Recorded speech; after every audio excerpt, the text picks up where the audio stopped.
Hi, happy lunch time. Ayun, bali napadaan naman si RB Bicol TV Ronald Araw dito sa Tagas, Daraga. Bali ito yung Sunshine Skill Training and Development Center TISDA Assessment. Ayun guys, napakaganda yung ayun lugar. Papasukin natin yung area. Tara, let's go.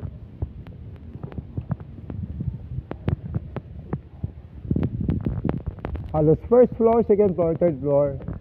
Ang napaka-rooftop, sa pinaka-rooftop is 5 floor. May ginagawa din. Halos develop talagang ayun, Sunshine International School Chapel. Ayun, napakaganda. Napakalawak. Ayun. Nagaling ang talagang nakaisip ng kulay. Is napakaganda tingnan yung white. White is pure white. Purity. And then red. Hindi gaanong makulay yung red, pero bagay na bagay sa kulay na white. Ayun, napadaan ako dito sa Tagas. Dito lang ito sa Tagas, Daraga. Ayun, napakaganda ng mga bahay. Ito yung Doña Maria Subdivision. Ayan. Ay, sobrang init na. Ang oras is magte-12 alas 5 minutes to 12. Ayan, ito yung pinaka malawak pang yung area na kung may kayo visit na lang dito sa Tagas, gusto nyo mag-aral yung anak nyo dito sa Sunshine International School. Well, ito yung natutumbok natin. Ito yung spa. Naghahanap kayo ng spa hotel. Dito matatagpuan sa Tagas, Daraga. Ayan, ito yung pinaka highway dito sa Tagas. Ayan, pansin natin, salubong tayo dito. Ito yung sa gilid po ako, kasi ako nagbabike lang ako. Then ayun, kung mapapansin nyo guys, mayroong bandila si RB Bicol, kasi nga tinatayo po yung bandila ng ating bayan, bandila ng Pilipinas, ang bagong Pilipinas.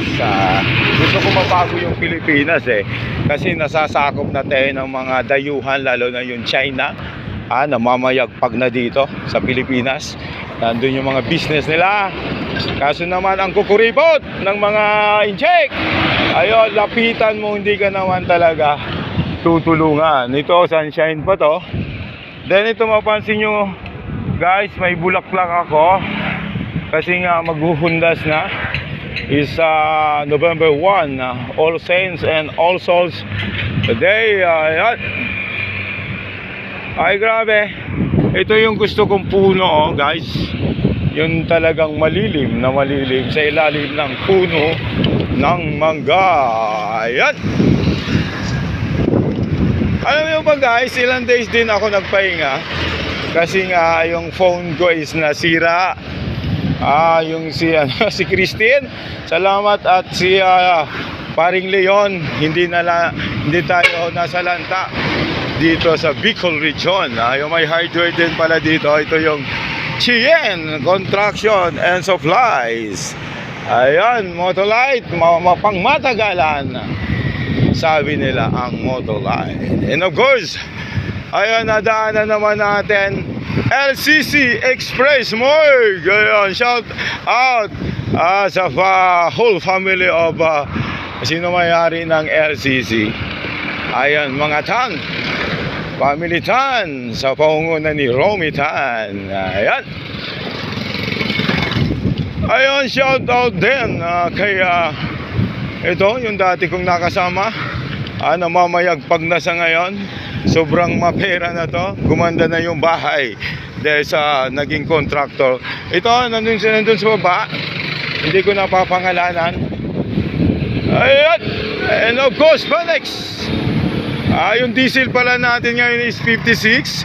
So far, ayun, 60.9 in premium. Ayun. Then ito, papunta na ako dito sa loob. Ito yung Doña Maria Subdivision.